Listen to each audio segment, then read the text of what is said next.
뉴스에 시작합니다. 저는 동정민입니다. 김범석 쿠팡 의장과 관련한 채널의 단독 보도로 문을 열겠습니다. 이 경영 앞에 늘 책임이 붙죠. 이 쿠팡이 비판을 받는 건 한국에서 사업을 하며 돈을 벌면서 이 정작 져야 할 책임은 지지 않기 때문입니다. 저희가 그동안 김 의장이 어떻게 경영을 했나 발언들을 쭉 살펴봤는데요.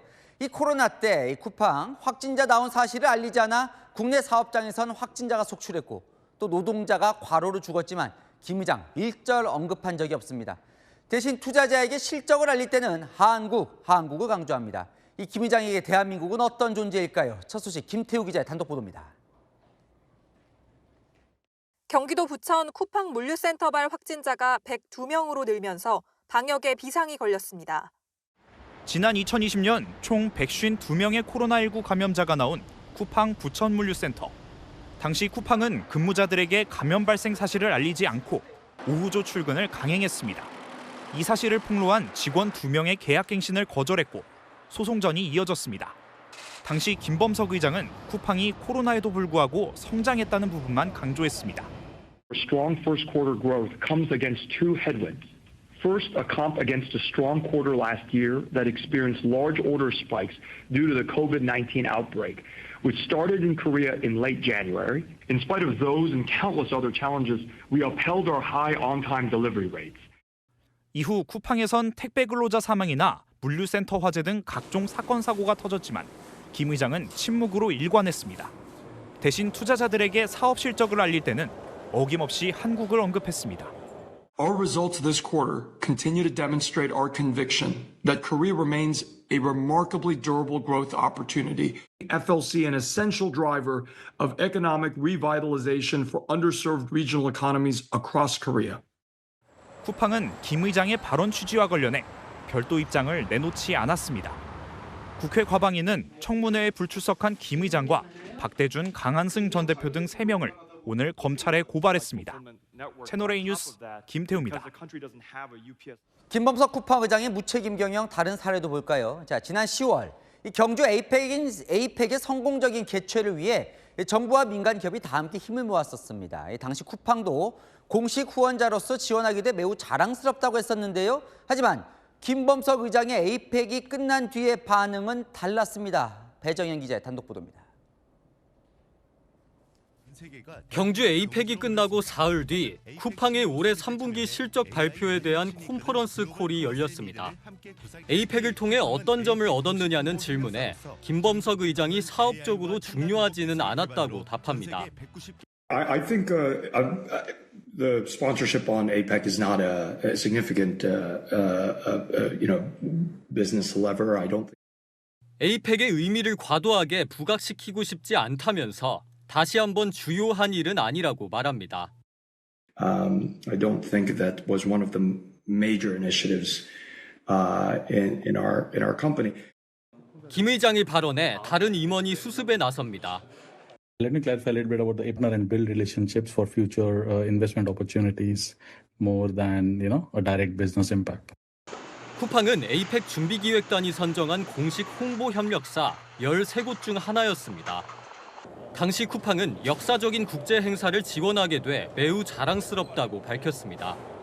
에이펙 CEO 서밋에선 주요 임원이 기조 연설까지 하며 에이펙 시장의 중요성을 강조했습니다. Governments, Coupang will continue to help lead the way with and promote widespread economic growth. 쿠팡은 김 의장 발언 취지에 별도 입장을 내놓지 않았습니다. 채널A 뉴스 배정현입니다. 이재명 대통령 오늘 통일부 생중계 업무 보고를 받았는데요. 우리 국민들이 왜 북한 노동신문을 보지 못하게 하냐고 지적했습니다. 국민들의 의식을 폄하하는 것 아니냐고요. 자, 우리는 북한의 남침을 걱정하지만 현실은 북한이 북침을 우려해 유례 없이 전 분계선에 삼중 철책을 치고 있다고도 소개했습니다. 야당은 어느 나라 통수권자냐고 반발했습니다. 김민곤 기자입니다. 국민들한테 이거 못 보게 하는 이유는 뭐예요? 거기 꿰면 넘어갈까 봐? 선전전에 넘어가서 빨갱이 될까 봐? 그거 아닌가요, 원래? 예, 맞습니다. 근데 그럴 가능성이 있어요. 저는 오히려 북한의 실상을 정확하게 이해해서 저러면 안 되겠구나 생각하는 계기가 되지 않을까 싶은데. 이재명 대통령이 통일부 업무 보고에서 우리 국민이 북한 매체를 보지 못할 이유가 뭐냐고 따졌습니다. 대표적으로 북한 노동당 기관지 노동신문을 언급했습니다. 지금은 인터넷을 통해 북한 노동신문 홈페이지에 접속하려고 해도 이렇게 접근할 수 없는 사이트라며 기사를 볼 수 없게 막혀 있습니다. 오늘자 노동신문입니다. 김정은 북한 국무위원장의 공장 준공식 참여 기사가 실려 있습니다. 주로 김 위원장 동정이나 찬양 내용입니다. 국정원 정도는 이런 걸 봐도 안 넘어가는데 우리 국민들은 이런 거 보면 홀딱 넘어가가지고 빨갱이가 되지 않을까 걱정하는 거죠. 그렇죠. 이건 정말 문제입니다. 국민들의 의식 수준을 너무 폄하하는 거죠. 남북이 진짜 원수가 된 것 같다며 우리는 북한의 남침을 걱정하지만 현실은 다르다는 취지로 말합니다. 북한은 혹시 남쪽이 북침하지 않을까 이 걱정을 해가지고 삼중 철책치고 다리 끊고 도로 끊고 그러고 있다는 거예요. 주진우 국민의힘 의원은 어느 나라 통수권자인가라고 비판했고 김재섭 의원도 노동신문의 텍스트는 간첩들의 난수표로 활용될 가능성이 높다고 비판했습니다. 채널A 뉴스 김민곤입니다. 자, 통일부가 내년을 한반도 평화 공존 원년으로 만들겠다며 그 구체적인 방법을 내놨습니다. 창의적인 방법을 내놓겠다며 금광산 관광 재개를 넘어 원산 갈마지구 관광, 서울 베이징 고속철도까지 파격적인 제안들을 쏟아냈습니다. 이준성 기자입니다. 북한을 움직일 수 있는 한반도 평화 보따리를 마련하겠습니다. 통일부가 내년을 한반도 평화 공존 원년으로 만들겠다며 북한을 통과하는 서울 베이징 고속철도 구상을 내놨습니다. 신의주에서 평양, 평양에서 개성을 잇는 총 410km의 철도를 놔 서울, 부산에서도 철길을 통해 중국 베이징을 갈 수 있게 하자는 겁니다. 중국의 1대1로 구상과 북한의 이익과도 부합하는 계획이라고 통일부는 설명했습니다.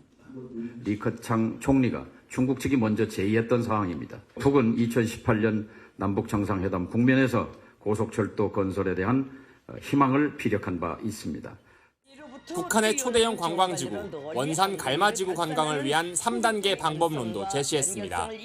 재외동포들의 개별 관광에서 시작해 중국 관광객의 원산 속초 남북 환승 관광, 마지막으로 우리 국민의 직접 관광까지 이어지게 하자는 겁니다. 2008년 관광객 피살 사건 이후 전면 중단된 금강산 관광도 남북, 북미 대화가 재개하면 신속히 추진하겠다고 했습니다. 지난 2019년 우리가 실책을 저질렀다며 성찰도 했습니다. 김정은 위원장이 신년사를 통해서 일체 조건 없이, 일체 대가 없이 개성공단과 금강산을 재개하자고 한 제안을 했을 때 여기에 호응하지 못한 것은 대단한 실책이라고 생각합니다. 채널A 뉴스 이준성입니다. 하지만 이런 일부터 없어야 이 남북이 신뢰를 쌓을 수 있을 텐데요. 북한이 군사 분계선 남쪽에 지뢰를 연달아 매설한 것으로 드러났습니다. 올해 10월과 11월이라니까 한두 달 전인 거죠. 박선영 기자입니다. 올해 3월 이후 북한이 군사 분계선 MDL을 넘어 남측을 침범한 건 16건에 달합니다. 이 중 북한이 불모지 작업을 진행하는 10월과 11월에 발생한 게 13건으로 대부분을 차지합니다. 특정 지역이 위쪽으로 뾰족하게 되어 있어서 그 부분을 이제 북한군이 자주 지나다니거나 침범한 사례가 있었고, 그런데 이 과정에서 북한군이 MDL 이남 지역에 지뢰를 수차례 매설한 것으로 나타났습니다. 국회 국방위원회 소속 강대식 의원실에 따르면 북한군이 남쪽으로 내려와 강원도 고성, 연천, 화천 등에 지뢰를 매설한 것으로 알려졌습니다. 북한은 2023년 적대적 두 국가론을 천명한 뒤 도로를 폭파시키고 방벽을 쌓는 등 남북 분리 작업을 진행 중인데 지뢰 매설도 그 일환으로 해석됩니다. 다만 우리 군은 북한의 지뢰 매설이 고의가 아닐 가능성이 있다고 보고 있습니다. 한국전쟁 직후 설치된 1,200여 개 표지판이 대부분 유실돼 MDL 위치를 착각해 이남 지역에도 지뢰를 묻었을 것이라는 겁니다. 우리 군은 북한군의 침범에 경고 사격과 방송으로 대응한 것으로 알려졌습니다. 채널A 뉴스 박선영입니다. 네, 안희 기자, 정치부 이남희 선임 기자 나왔습니다. 뭐 금강산 얘기도 나오던데 뭔가 북한을 움직이게 하겠다면 오늘 뭔가 많이 내놨어요. 참 보따리가 많았습니다. 지금 남북 공식 대화가 꽉 막힌 상황이잖아요. 북한 움직이려면 아주 창의적 접근이 필요하다면서 한반도 평화 보따리를 언급한 겁니다. 창의적인 접근, 이게 이제 눈에 확 띄는데 그래서 뭐예요, 첫 번째가? 자, 첫 번째 보따리는요, 북한을 통과하는 서울 베이징 고속철을 만들겠다는 겁니다. 서울에서요, 고속철 타고 평양과 신의주 거쳐서 중국 베이징까지 갈 수 있게 철도를 깔겠다는 겁니다. 기억하실 겁니다. 김정은 위원장이 2018년에 문재인 당시 대통령 만났을 때요, 북한 교통이 불비합니다 라면서 북한의 열악한 열차 사정을 인정을 했었죠.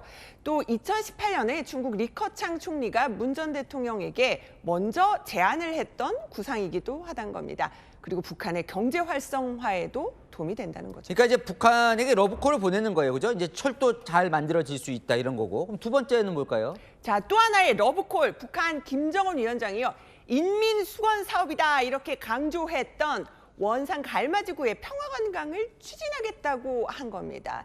지난 여름에 문을 연 원산 갈마지구 호텔은요, 금강산 호텔의 16배 규모나 되는데 지금 사실상 개점 휴업 상태라는 거예요. 처음 문 열었을 때 뭐 그 러시아 관광객들 초대하고 많이 홍보도 했지만 더 이상 이제 외국인 관광객들이 그렇게 많이 찾아오지 않는다는 겁니다. 그런데요, 당장 우리 국민 못 가잖아요. 그러니까 재외동포부터 관광할 수 있도록 3단계로 접근하겠다는 겁니다. 3단계. 구체적이네요. 뭐예요? 맞습니다. 그래서 3국적까지인 우리 재외동포들이 먼저 개별 관광을 가고요. 그 다음에는 한국을 찾은 중국 관광객들이 속초 거쳐서 원산을 찾는, 그러니까 남, 북 중 환승 관광을 추진하겠다는 겁니다. 이게 잘 되면 우리 국민도 원산에 갈 수 있게 마지막으로 추진하겠다는 겁니다. 네, 또 있어요, 그죠? 아, 맞습니다. 바로 세 번째 보따리가 남북 대화와 북미 대화가 잘 재개되면 개성공단 또 금강산 관광 정상화 즉각 추진하겠다는 겁니다. 자, 2019년 김정은 위원장이 재개하자고 했을 때 호응하지 못한 게 대단한 실책이라고 반성문까지 쓰면서요. 그런데 기억하실 겁니다. 개성공단 내 남북 공동 연락사무소는요, 2020년 6월 폭파가 됐고요. 자, 현대아산이 지었던 그 금강산 주변 호텔 같은 것들이 이미 철거되거나 해체된 상태입니다. 자, 이렇게 막 다양한 보따리들 나왔는데 대통령의 반응이 궁금합니다. 일단 대통령이 보고를 들었는데 오늘 그 구체적인 구상에 대해서 언급은 하지 않았습니다. 다만 이런 얘기를 했습니다. 남북 관계에 대해서 과거엔 원수인 척 했던 것 같은데 요즘은 진짜 원수가 돼가는 것 같다면서 바늘구멍이라도 뚫어야 되겠다 이렇게 얘기했는데요. 그러니까 남북 신뢰 회복을 강조한 메시지로 보입니다. 바늘구멍이다. 자, 어쨌건 그래서 저 보따리 마련한 것 같아요. 결과적으로 이게 실현 가능하냐, 이게 중요하죠. 저도 궁금해서 대북 북한 전문가들에게 물어봤더니 일단 반응은 회의적이었습니다. 일단 관광 같은 게 대북 제재를 좀 피할 수 있긴 하지만 철도나 뭐 관광 위에서 세부 사업을 진행할 때 돈이 많이 필요하잖아요. 근데 뭐 송금 또 투자할 때 대북 제재로 막힐 수 있다는 겁니다. 그리고 대북 제재는 우리 혼자 풀 수 있는 것도 아니고요. 또 철도 구축, 또 관광 활성화, 여기에는 중국의 도움이 필요한데 적극적으로 나설지 미지수라는 겁니다. 조만간 열리게 될 한중 정상회담에서 이런 구상들이 다뤄질지도 지켜봐야겠습니다. 결국 중국, 미국과 함께 풀어야만 북한까지 가능한 일이군요. 자, 아는 기자 이남희 선임 기자였습니다. 최근 대북 정책 주도권을 두고 통일부와 외교부의 갈등이 이어지고 있었죠. 마침 오늘 두 부처 장관이 동시에 대통령 업무보고를 진행했습니다. 그동안 개입하지 않는 듯했던 대통령, 오늘 누구 편을 들었을까요? 조민기 기자입니다. 동시에 부처 업무보고에 나선 통일부 외교부의 수장, 북한의 비핵화에 대한 온도차를 드러냈습니다.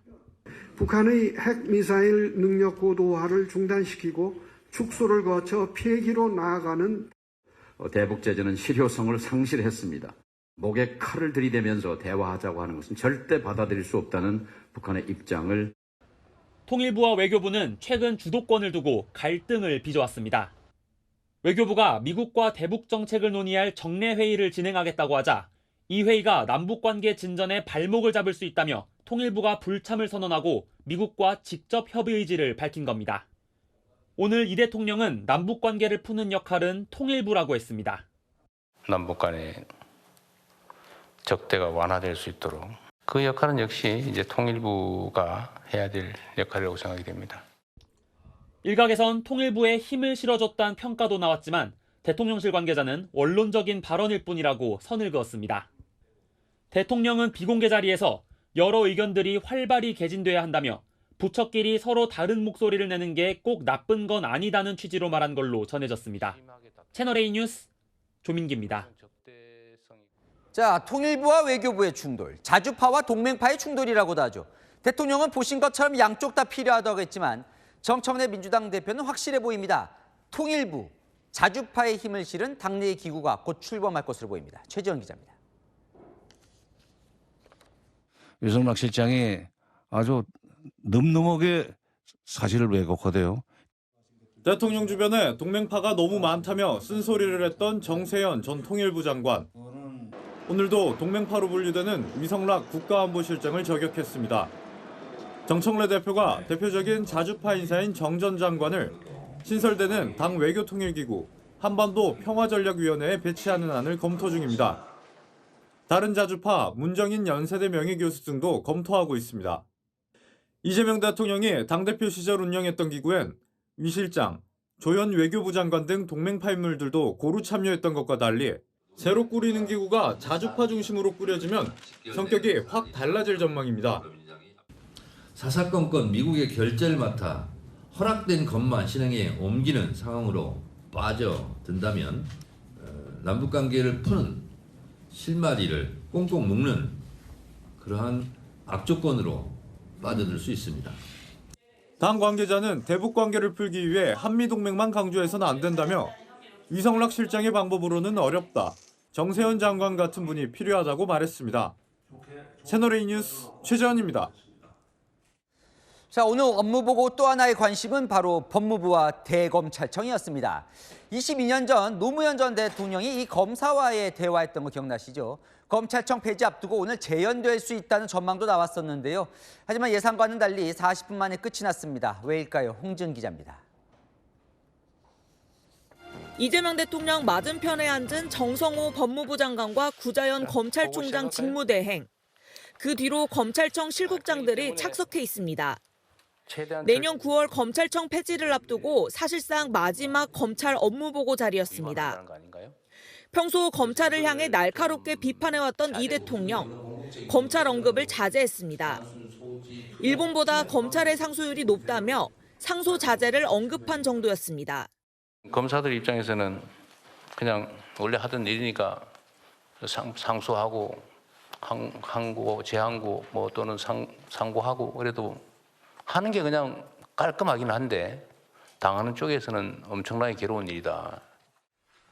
법무부와 검찰도 원론적인 보고만 했습니다. 국민의 눈높이에 맞는 검찰 개혁을 차질 없이 추진하겠습니다. 총량을 감축해 민생 사건에 역량을 집중하였습니다. 법무부와 대검 업무 보고는 40분 만에 끝났습니다. 여권 관계자는 국무총리실에서 구체적인 검찰 개혁안을 마련하고 있으니 별도로 논의할 자리가 있을 것이라고 말했습니다. 이 대통령은 법무부에 휘둘리지 말고 역할을 잘하라고 당부했습니다. 채널A 뉴스 홍진입니다. 네, 통일교 로비 의혹을 수사 중인 경찰이 오늘 전재수 의원을 불러 조사했습니다. 통일교 압수수색 때 확보한 명품 구매 목록을 집중적으로 들여다보고 있는데요. 여기에 전 의원에게 건너간 걸로 의심되는 명품 시계가 포함돼 있는지 그 행방을 쫓고 있습니다. 임종민 기자입니다. 굳은 표정으로 경찰에 첫 출석한 전재수 전 해양수산부 장관. 뇌물수수와 정치자금법 위반 혐의를 재차 강하게 부인했습니다. 저는 통일교로부터 그 어떠한 불법적인 금품 수수가 없었다라는 말씀을 다시 한번 분명하게 강력하게 결단코 드리도록 하겠습니다. 전 전 장관은 한일 해저터널 등 통일교 사업 청탁 대가로 2018년경 통일교 측으로부터 현금 2천만 원과 불가리 시계 한 점을 받은 혐의를 받습니다. 전 전 장관은 경찰 조사에서 진술 거부권은 행사하지 않은 걸로 전해졌습니다. 경찰은 전 전 장관에게 전달됐다는 의혹이 제기된 불가리 시계의 행방을 추적 중입니다.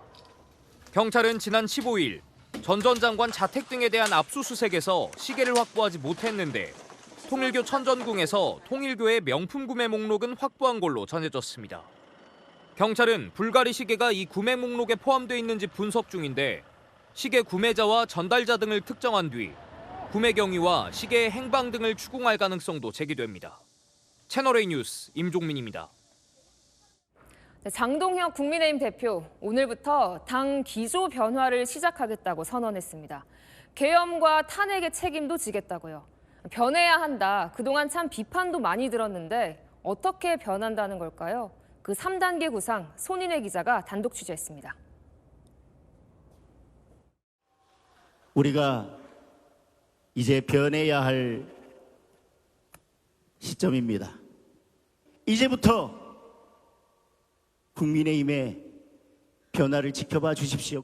강성층만 의식한다는 지적을 받아온 장동혁 국민의힘 대표. 자신의 고향인 충청 지역 당원 앞에서 14분 연설간 변화를 14번 언급했습니다. 작년 12월 3일 저는 국회 본회의장에 있었습니다. 계엄 해제 표결에 참여했고 계엄 해제에 빚이 없는 저를 당원들께서 선택해 주셨습니다.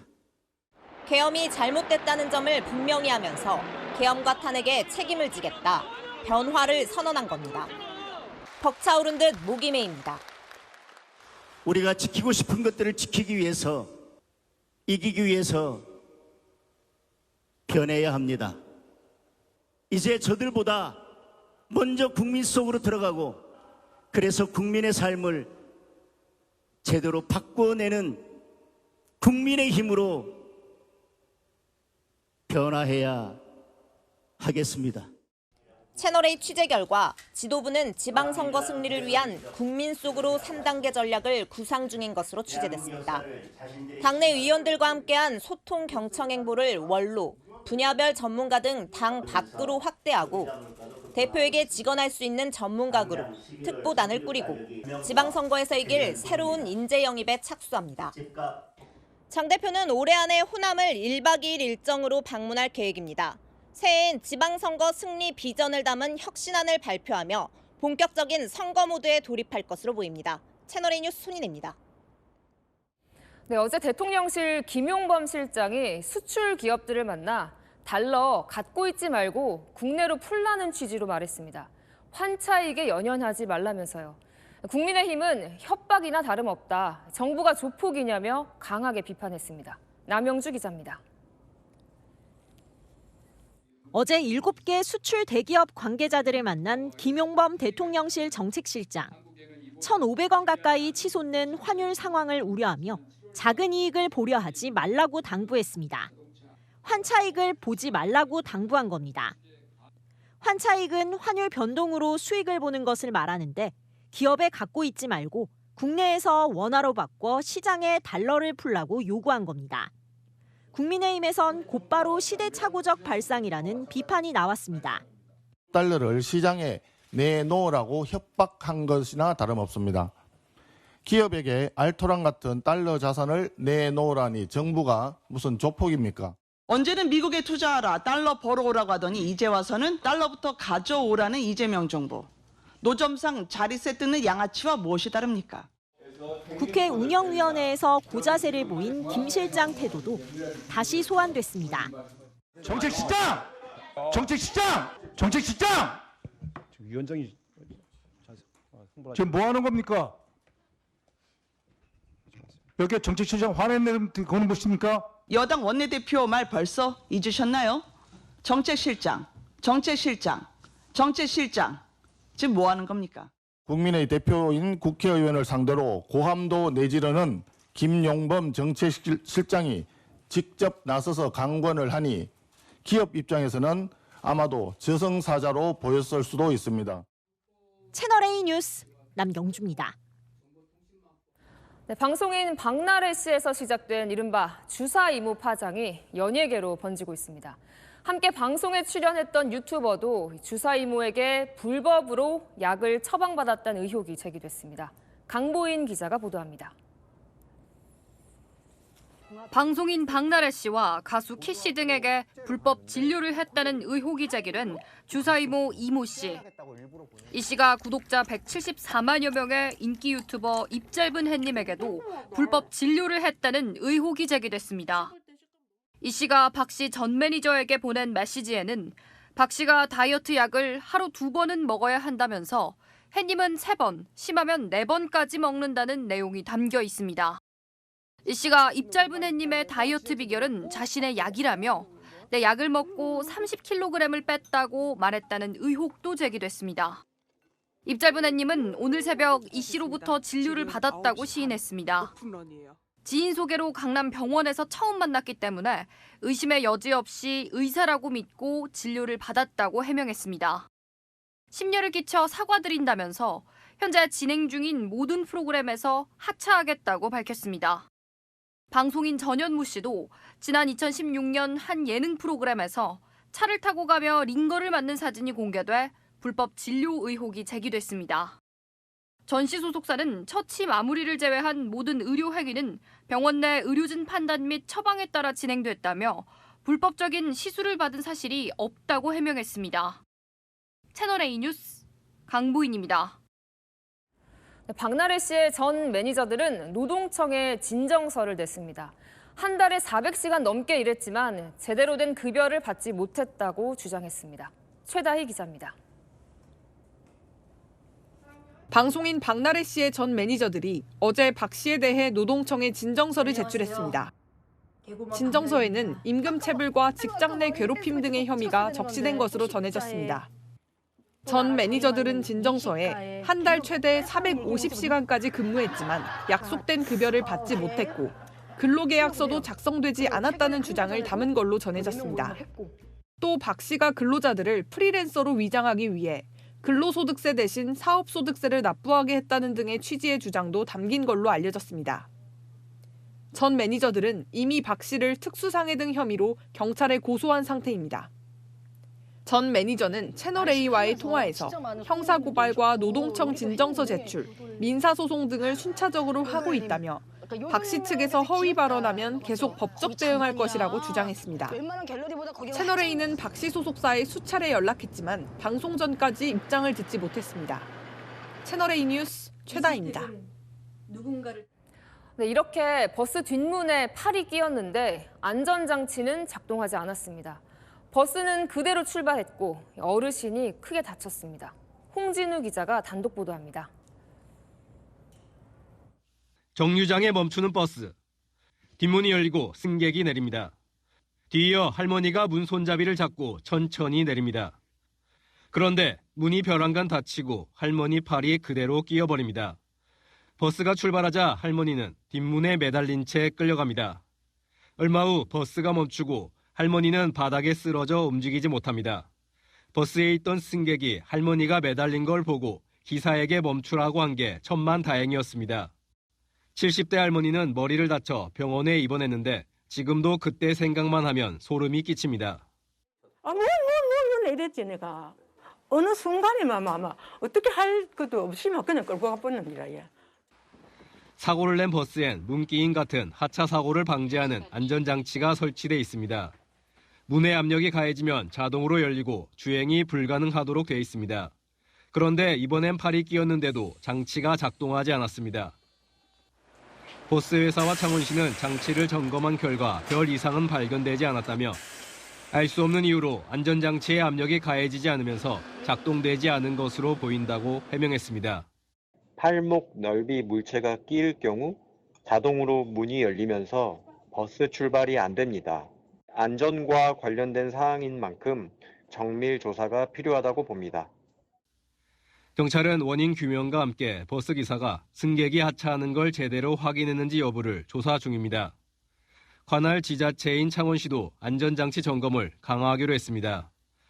채널A 뉴스 홍신우입니다. 탁상 행정이다. 시민들 비판이 쏟아지는 곳이 있습니다. 대여섯 걸음 걸으면 끝날 것 같은 무빙워크. 이렇게 짧게 만들 거면 왜 만든 걸까요? 김민환 기자입니다. 서울 강서구 마곡역과 마곡나루역을 잇는 지하 공공보행로.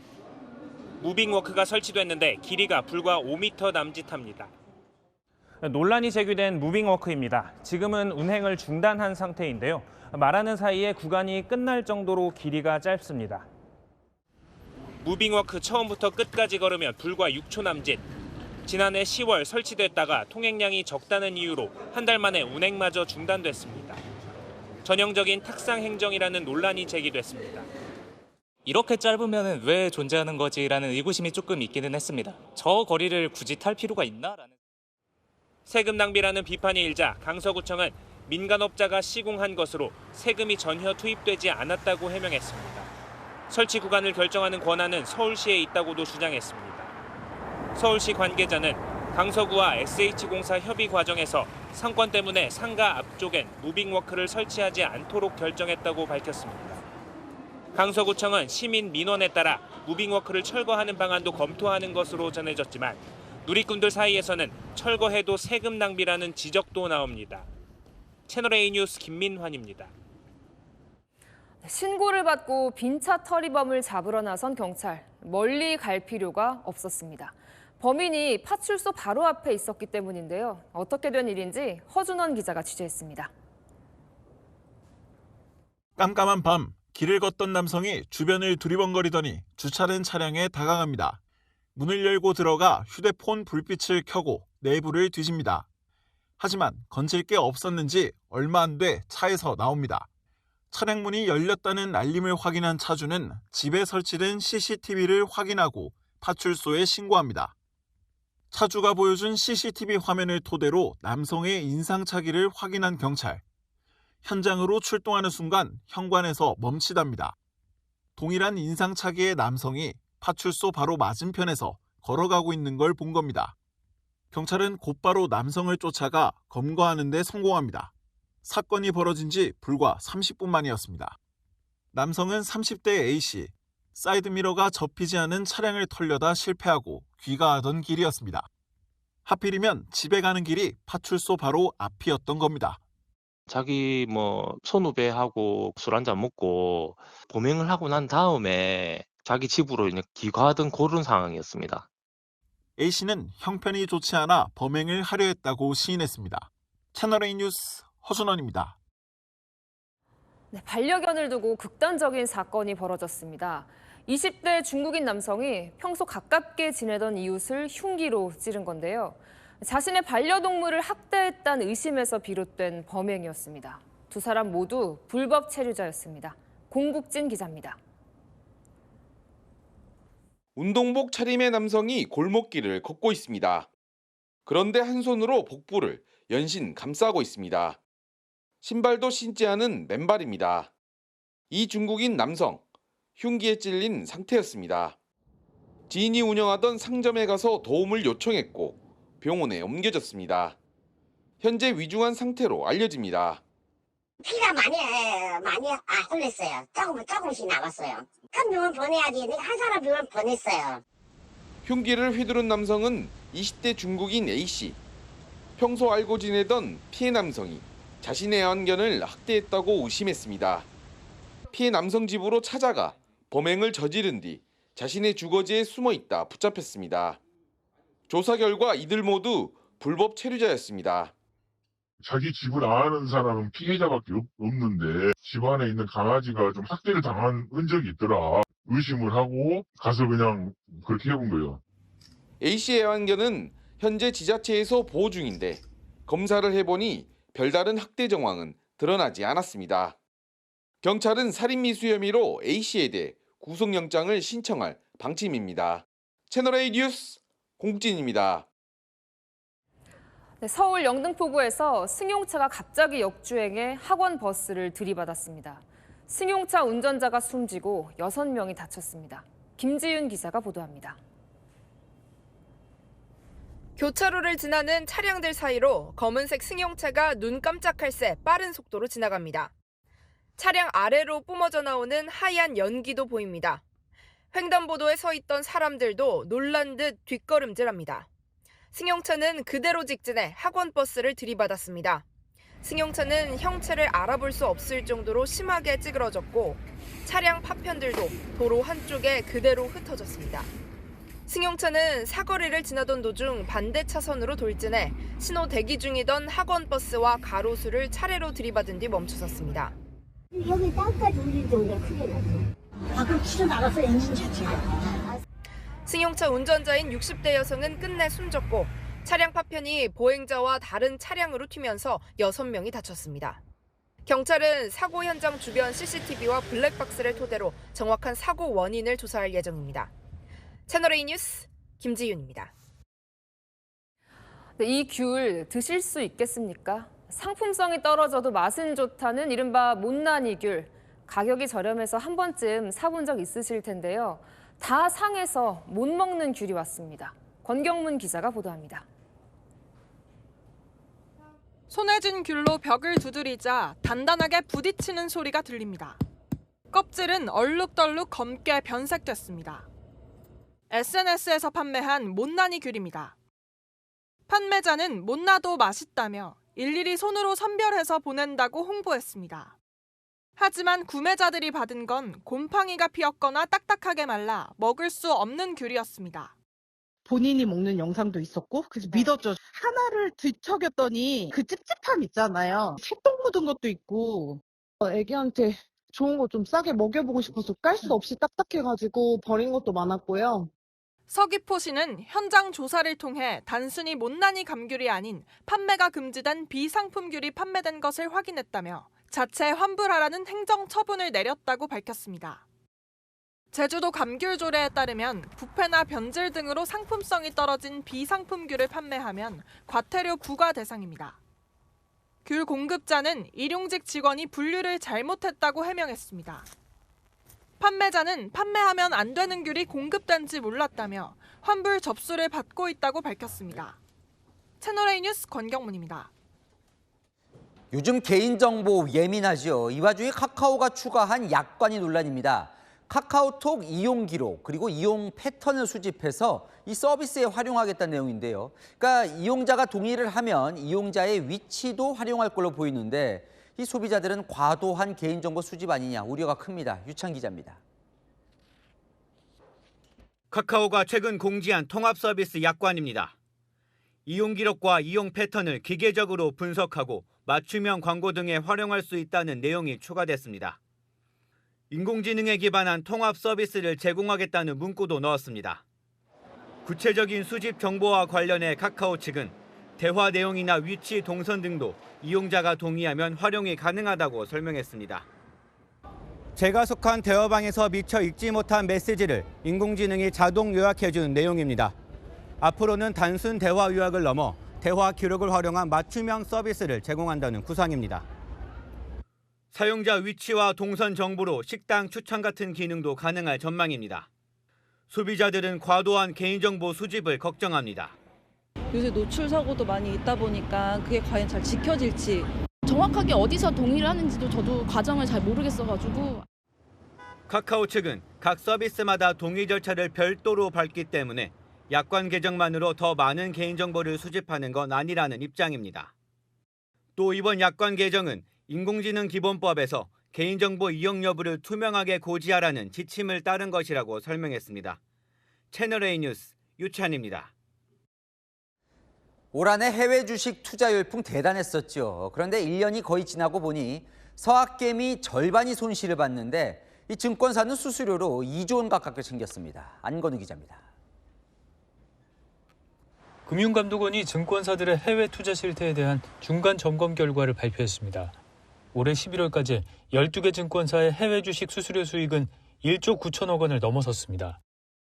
반면 서학개미 계좌 절반 가까이는 손실을 봤습니다. 금감원은 증권사들이 과도하게 해외 투자 마케팅을 벌이면서도 위험 안내는 부족했다고 판단했습니다. 이에 즉각 현장 검사에 착수하기로 했습니다. 정책적으로 이거를 컨트롤하기는 어려울 것 같고 상품의 거래를 유도하는 그런 관행들을 좀 점검할 필요는 있을 것 같고.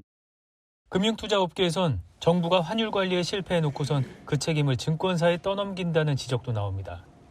일부 서학개미들도 해외 레버리지 상품을 규제하려는 포석 아니냐고 반발합니다. 이재명 대통령은 오늘 업무보고에서 금융기관을 겨냥해 피도 눈물도 없는 자본주의 최첨단 같다고 질타했습니다. 또 은행이 땅이나 집을 담보로 이자 받는 걸 주수익으로 삼는다며 영업 행태도 비판했습니다. 채널A 뉴스 안건우입니다. 서울의 대표 명소인 남산 케이블카. 이 특정 업체가 무려 64년간 운영을 독점하고 있죠. 그래서 대통령도 서울시도 지적을 해왔는데요. 이 서울시가 남산 올라가는 다른 곤돌라를 만들려고 공사를 시작했는데 제동이 걸렸습니다. 그 64년 운영한 운영사가 부당하다고 소송을 냈는데 1심에서 서울시가 지고 그 운영사가 이겼습니다. 어떤 이유일까요? 김동아 기자입니다. 서울시는 지난해 남산 일대에 곤돌라를 설치하기 위해 해당 구역을 도시자연공원구역에서 근린공원으로 바꿨습니다. 남산 케이블카를 운영하는 한국삭도공업은 부당하다며 소송을 냈고 오늘 나온 1심 선고에서 법원은 운영사 손을 들어줬습니다. 재판부는 용도를 변경하려면 녹지가 훼손돼 자연환경 보전 기능이 크게 떨어지거나 휴식공간 기능을 상실해야 하는데 그 어디에도 해당하지 않는다며 서울시 결정이 위법하다고 봤습니다. 이재명 대통령까지 나서서 삭도공업의 독점을 문제 삼았지만 이를 견제할 곤돌라 사업에 제동이 걸린 겁니다. 그 남산에 그 케이블카 있잖아요. 그 60몇 년 동안 하고 있다면서요. 그 왜 거기서 특정 개인이 그걸 다 수십 년간 그런 특혜를 누립니까? 정부가 1961년 삭도공업에 사업 허가를 내주면서 종료 시한은 정하지 않아 케이블카 사업은 3대째 대물림됐습니다. 시민과 관광객들 입장에서는 낮은 접근성과 긴 대기줄이 불만입니다. 요즘 남산타워 핫하잖아요. 왔는데 의외로 주차장이 넓은 것도 아니고 차가 없으면 많이 힘들 것 같다는 생각이 들었어요. It's just a lot of walking. We were staying at Myeongdong, and we have to walk like 15 minutes and grab some passes for ticketing the. 서울시는 공익성이 배제된 판결이라며 즉시 항소하기로 했습니다. 또 공원녹지법 시행령을 고쳐 법적 근거를 만든 뒤 곤돌라 공사를 시작하겠다는 입장입니다. 채널A 뉴스 김동아입니다. 혹시 교통 유발 부담금이라고 들어보셨습니까? 이 도심 지나가다 보면 대형 건물 주변에 나오는 차와 들어가려는 차로 혼잡한 경우 많죠. 이 주변에 피해를 주다 보니 그런 건물 소유주에겐 일종의 세금을 물리는 건데요. 이걸 안 내고 버텨서 서울시에서 걷지 못한 체납액만 150억 원, 서초구가 가장 많았습니다. 김승희 기자의 단독 보도입니다. 서울 강남에 위치한 상가 건물입니다. 주차장에서 나오는 차량과 신호를 기다리는 차량이 맞물리며 정체가 이어집니다. 경적 소리가 끊이질 않습니다. 이렇게 교통 혼잡을 일으키는 연면적 1000제곱미터 이상 건물의 소유주는 교통 유발 부담금을 내야 합니다. 보통 큰 길가에 있는 대형 건물들에 부과됩니다. 너무 오랜 시간을 이제 지체하게 되는 거예요. 건물측이나 이런 데서 좀 안내하는 사람이 있어서 안내해 줬으면 좋겠다는. 하지만 제대로 거치지 않는 실정입니다. 2억 넘게 연체된 건물도 있습니다.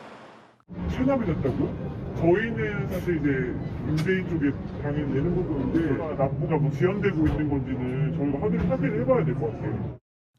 서울시가 지난해 걷어야 했던 체납액은 직전해보다 23% 증가한 약 146억 원이었는데 징수율은 20%에 그쳤습니다. 누적 체납액은 서초구, 중구, 강남구 순으로 높았습니다. 서초구는 애초에 부과된 부담금 액수 자체가 큰 영향이 있다고 해명했습니다. 경기 침체로 돈을 내지 못하는 곳이 많아졌다는 게 서울시 설명입니다.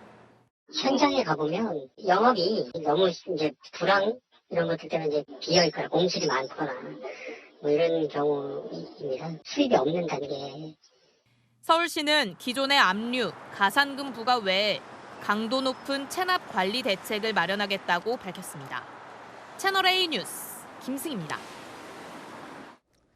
헤어드라이어, 에어프라이어, 토스트기, 가정에서 매일 사용하는 기기들이죠. 그런데 여기서 초미세입자가 대량으로 뿜어져 나온다는 연구 결과가 나왔습니다. 아이들에게는 천식까지 유발할 수 있다는데요. 안 쓸 수는 없을 것 같고, 그럼 어떻게 써야 할까요? 홍난 기자가 알려드리겠습니다. 헤어드라이어와 토스트기, 에어프라이어는 시민들이 흔하게 쓰는 가전제품입니다.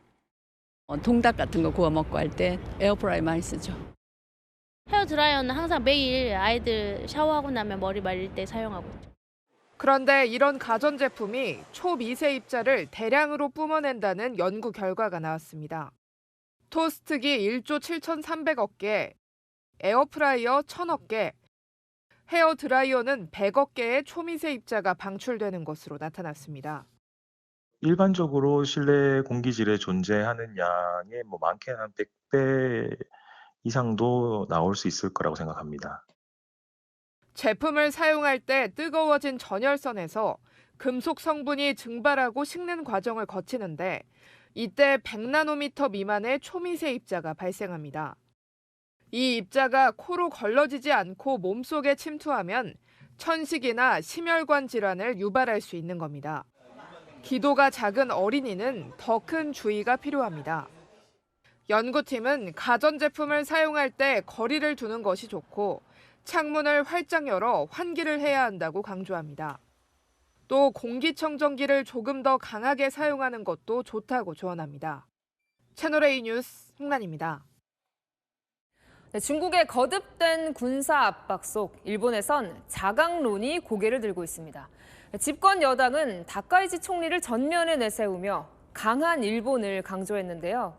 다카이치 내각에선 독자 핵무장을 해야 한다는 주장까지 나왔습니다. 김정근 기자입니다. 집권 여당 자민당 관계자들이 새 포스터를 공개합니다. 자민당 총재인 다카이치 총리가 중앙에서 포즈를 취한 모습으로 빨간색과 흰색 등 두 가지로 제작됐습니다. 일본 열도를 강하고 풍요롭게라는 구호를 전면에 내세웠습니다. 강한 일본을 강조해온 다카이치 총리의 의중이 반영된 것이라는 게 자민당 설명입니다. 특히 그냥 일본이 아닌 일본 열도라고 표현했는데 중일 갈등 격화 등 현 상황과 무관하지 않은 걸로 보입니다. 単なる日本という国名を超えてまさに領土、領海、領空を皆様にも想像をしていただけるものと考えております。 자민당은 최근 10년간 가장 많은 물량인 32만 장을 인쇄해 전국에 배포하겠다고 밝혔습니다. 한 자민당 중진 의원은 채널A에 중일 갈등 국면 속에서 내부 결속을 강화하는 것이 중요하다고 밝혔습니다. 강한 일본을 만들겠다는 기조 속에 다카이치 내각에선 핵무기 보유 주장도 나온 걸로 알려졌습니다. 아사히 신문 등은 총리 관저 내 안보 담당 간부가 중국, 러시아, 북한 등 일본을 둘러싼 안보 환경이 엄중해지고 있고 미국의 해구산 신뢰성도 의문이라며 일본의 독자 핵무기 보유를 논의할 필요가 있다고 보도했습니다. 이에 대해 일본 정부는 비핵 3원칙을 변함없이 견지한다며 진화에 나섰지만 일각에선 방위력 강화를 강조하는 다카이치 내각의 기조가 드러났다는 분석도 제기됩니다. 채널A 뉴스 김정근입니다. 중국은 연일 훈련 영상을 공개하며 대만과 일본을 동시에 압박하고 있습니다. 대만 인근에 레이더 설치를 서두르는 일본을 향해 이웃을 정탐하는 못된 짓이다. 날선 반응을 보였습니다. 이 소식은 베이징에서 이윤상 특파원이 취재했습니다. 바다 위 군함이 목표물을 확인한 뒤 갑판 위 발사대에서 로켓포 3발이 잇따라 발사됩니다. 30mm 기관총도 불을 뿜습니다. 최근 중국군이 대만 상륙작전 훈련 영상을 잇따라 공개하는 가운데 이번엔 올해 8월 실전 투입된 최신 강습 상륙함 후베이함으로 대만과 일본을 압박했습니다.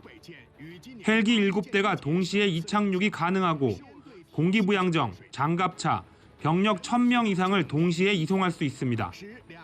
중일 갈등이 장기화되면서 대만을 둘러싼 중국의 일본 견제 움직임은 심화되고 있습니다. 특히 최근 일본이 대만 해안에서 불과 940km 떨어진 기타다이토 섬에 레이더 부대 배치를 추진하자 이웃을 정탐하는 못된 짓이라며 맹비난했습니다. 일본 총리관저 간부의 핵무기 보유 발언에도 위험한 공모라며 우려를 나타냈습니다. 暴露出日方一些人企图突破国际法，拥有核武器的危险图谋。中国和国际社会必须高度警惕，严重关切。 중국 관영 매체는 일본이 대만 문제를 통해 군비 확장의 명분을 쌓고 있다며 비난했습니다. 베이징에서 채널A 뉴스 이윤상입니다. 네, 미국의 재무장관인데요. 식당에서 저녁 식사를 하다 난처해하는 모습입니다. 식사 도중에 봉변을 당했다는데 무슨 일이 있었던 걸까요? 정다은 기자입니다. 현지 시각 그제 워싱턴 DC의 한 식당. I want to make a toast to the Secretary of Treasury, Scott Bessent. 식당에 있던 한 여성이 식사 중이던 스콧 베선트 재무장관을 지목했습니다. Let's give it up for the man who is eating in peace as people starve across the world based on his sanctions, which are economic warfare. 조롱을 당한 베선트 장관은 이 여성에게 야유를 퍼붓습니다. 베선트 장관은 2번이나 식당 직원을 불러 제지를 요청했지만 항의는 받아들여지지 않았습니다. 결국 화를 내며 음식에 침을 뱉고 떠난 것으로 알려졌습니다. 이 여성은 한 반전단체 소속 활동가로 알려진 가운데 이번 사건은 트럼프 대통령이 자신의 업적을 강조한 대국민 연설 직전 발생한 것으로 나타났습니다. 미국 재무부 대변인은 해당 여성을 향해 일자리도 없이 돈을 받고 시위에 나섰다며 다른 손님들의 식사를 방해한 것은 매우 유감스러운 일이라고 맹비난했습니다. 채널A 뉴스 정다은입니다. 네, 조명탄이 터지고 물병이 날아드는 곳, 동유럽 알바니아의 국회입니다. 부패 혐의를 받는 부총리의 체포동의안 처리가 늦어지자 야당 의원들이 항의에 나선 건데요. 이현재 기자가 보도합니다. 국회의사당 안에서 의원들이 몸싸움을 벌입니다. 한 의원은 조명탄도 터뜨립니다. 의장석으로 물통이 날아들고 경호원들이 들어왔는데도 싸움은 계속됩니다. 현지 시각 어제 알바니아 국회의 모습인데 부패 혐의를 받는 벨린다 발루크 부총리에 대한 체포 동의안 처리가 늦어지자 야당 의원들이 거세게 반발한 겁니다. 발루크 부총리는 2,700억 원 규모의 터널 공사 입찰 과정에 개입해 특정 업체에게 특혜를 준 혐의를 받고 있습니다. 여당인 사회당은 난동을 부린 의원들에 대한 징계를 요구했습니다. 파란 트랙터가 위협적으로 돌진하더니 경찰들 코앞에서 멈춥니다. 광장에는 불붙은 타이어에서 시커먼 연기가 뿜어져 나오고 농민들은 경찰을 향해 감자 등 농산물을 던지며 거칠게 저항합니다. 현지 시각 어제 유럽연합 정상회의가 열린 벨기에 브뤼셀에서 농업 보조금 축소와 남미산 농산물 관세 철폐에 반대하는 유럽 농민 10,000명이 거센 시위를 벌였습니다. 트랙터가 도로를 막고 유럽연합 건물이 파손되는 등 시위가 격화되자 경찰은 물대포와 최루탄을 동원해 진압에 나섰습니다. 현지 보도에 따르면 진압 과정에서 10명이 다쳤고 시위자 2명이 체포됐습니다. 채널A 뉴스 이현재입니다. 네, 마치 피로 물든 듯 붉게 변한 바다. 비현실적인 모습이 AI로 만들었나 싶을 정도입니다. 이란의 호르무즈 해협에 있는 섬인데요. 왜 이런 현상이 나타나는지 권솔 기자가 보도합니다. 우산 쓴 사람들 아래로 붉은 물줄기가 흘러내립니다. 해안가에는 핏빛 같은 파도가 몰아칩니다. 이곳은 이란 남부에 위치한 일명 원유 수송지로 유명한 호르무즈 해협에 있는 섬입니다. 인근 바다를 레드비치, 빨간 바다로 부르는데 이 지역 토양에 적철석이 많이 함유돼 붉은색을 띠는 겁니다. 특히 폭우가 쏟아지면 표면의 흙이 씻겨 내려가며 더욱더 짙은 붉은빛을 나타냅니다. 이런 현상은 주로 11월에서 3월 사이 발생합니다. 온라인상에선 이 영상을 두고 지구 종말이 다가온 것 같다. 마치 AI 영상처럼 비현실적이란 반응이 이어졌습니다. SUV 차량 한 대가 순식간에 철물점으로 들이닥칩니다. 진열돼 있던 제품들은 사방으로 날아가고 안에 있던 직원과 손님들은 대피할 새도 없이 놀랍니다. We heard a revving noise and then we looked and the car went straight through the window. 다행히 인명 피해는 발생하지 않았지만 차량 화재가 발생해 현지 소방당국이 20분 만에 진화했습니다. 축구를 보던 관객들이 그라운드로 뛰어갑니다. 관중석과 경기장을 구분해 놓은 펜스까지 다 뜯어버리고 거칠게 흥분합니다. 경찰의 제지에도 의자를 집어던지고 막대기를 휘두릅니다. 콜롬비아 프로축구컵 대회 결승전 직후 4만 3천여 명의 관객들이 경기장에 난입한 겁니다. 두 팀은 메데인을 연고로 한 지역 최대의 라이벌 구단입니다. 이 난투극 여파로 경찰관을 포함해 최소 59명이 다쳤습니다. 채널A 뉴스 권솔입니다. 네, 대한민국 연극 1세대 스타 배우 윤석화 씨가 뇌종양 투병 끝에 별세했습니다. 수많은 무대에서 깊은 울림을 남긴 고인, 이제 하늘 무대로 오릅니다. 이상현 기자입니다.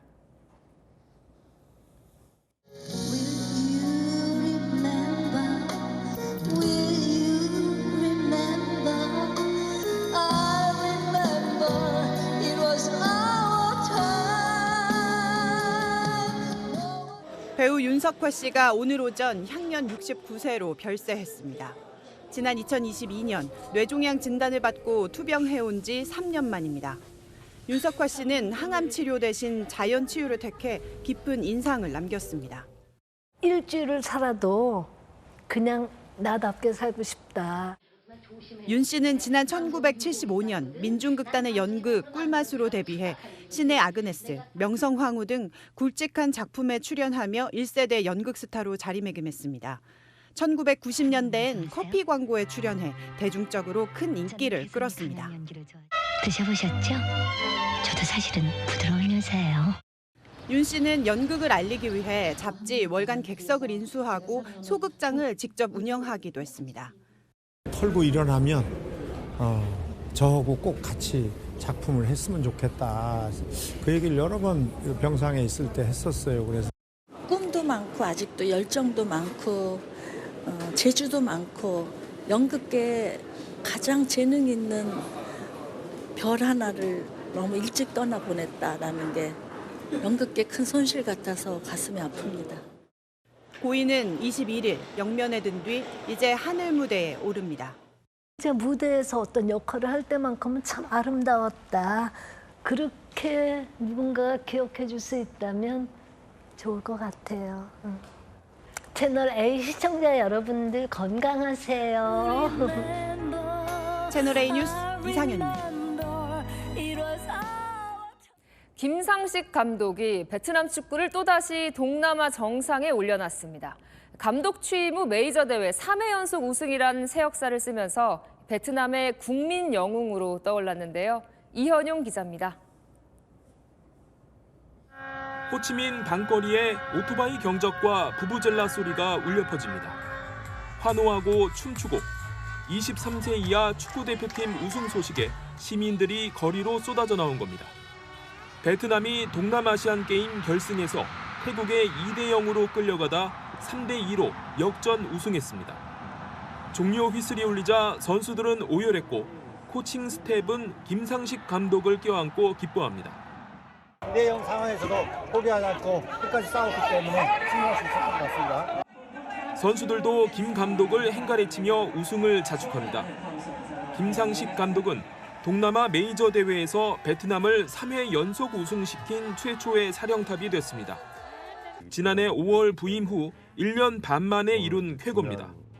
형님 리더십으로 벽을 허문 뒤 체력을 바탕으로 압박과 역습을 하는 한국 스타일 이식에 성공한 겁니다. 먼저 다가가가지고 스킨십하고 다정하게 대해주고 감독이 다가가기 힘든 자리지만 그래도 선수들과 같이 이런 좋은 협력 관계를 이뤘다고 생각이 듭니다. 김상식 감독의 인기는 과거 동남아시아컵 우승과 월드컵 최종 예선 진출로 베트남 국민 영웅이 된 파파 박항서 전 감독을 능가합니다. 지금 김상식 매직이 베트남을 뜨겁게 달구고 있습니다. 채널A 뉴스 이현용입니다. 내일까지는 초봄처럼 포근합니다. 하지만 새벽부터 밤사이 전국에 비가 온 뒤 모레 아침 하루 만에 5에서 10도 떨어집니다. 내일 서울은 9도에서 11도로 기온이 반짝 올라 3월 중순 날씨 보입니다. 하지만 5에서 10mm 정도 비가 온 뒤 한기가 유입돼 날이 급격히 추워집니다. 모레 아침 서울 영하 3도로 하루 사이 기온이 크게 떨어져 더 춥게 느껴지겠고요. 바람 때문에 체감 영하 6도까지 내려갑니다. 월요일 아침에는 체감 영하 8도로 더 추워집니다. 날씨였습니다. 뉴스에 마칩니다. 시청해주셔서 감사합니다.